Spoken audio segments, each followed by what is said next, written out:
വിശുദ്ധ യോഹന്നാൻ അറിയിച്ച സുവിശേഷം 3-ാം അധ്യായം 15 മുതൽ 17 വരെയുള്ള തിരുവചനങ്ങൾ. തന്നിൽ വിശ്വസിക്കുന്നവന് നിത്യജീവൻ ഉണ്ടാകേണ്ടതിന് മനുഷ്യപുത്രനും ഉയർത്തപ്പെടേണ്ടിയിരിക്കുന്നു.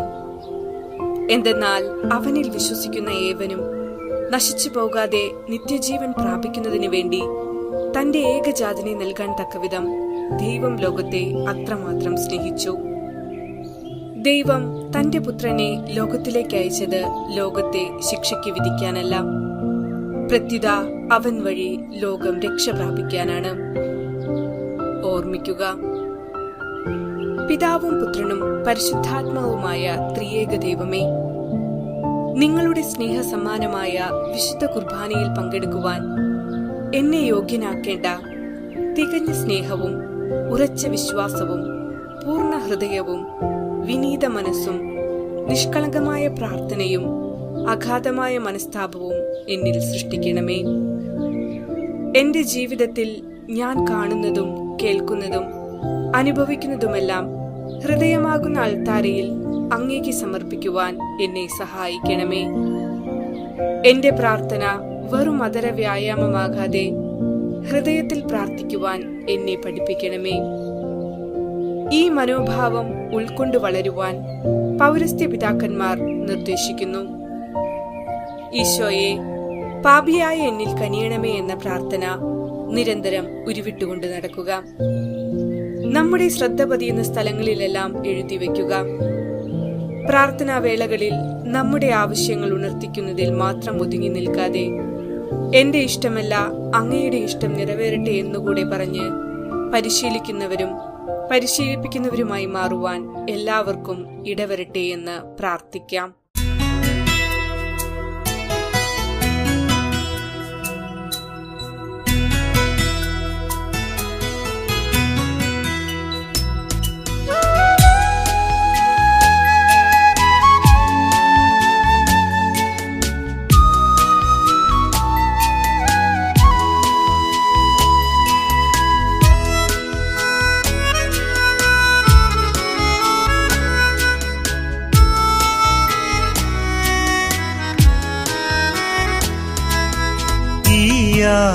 യാഗവേദിയിൽ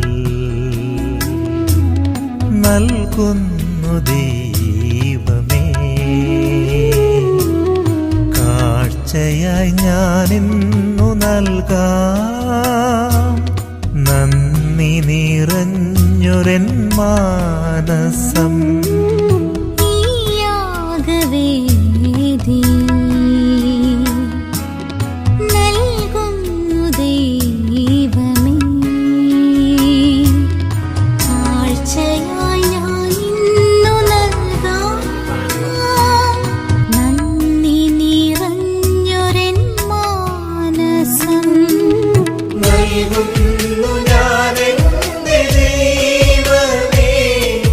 ഹൃദയ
സ്നേഹത്തിനർത്ഥം ഞാൻ കാണുന്നു.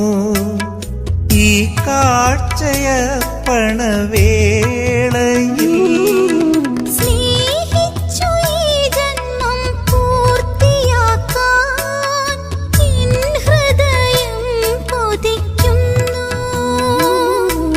സ്നേഹിച്ചു ഈ ജന്മം പൂർത്തിയാക്കാൻ എൻ ഹൃദയം കൊതിക്കുന്നു. എന്നെ ഞാൻ പൂർണ്ണമായി നൽകിടുന്നു. ഈ യാഗവേദിയിൽ നൽകുന്നു ദൈവമേ. കാഴ്ചയായി ഞാനിന്നു നൽകാം നന്ദി നിറഞ്ഞൊരെൻ മാനസം.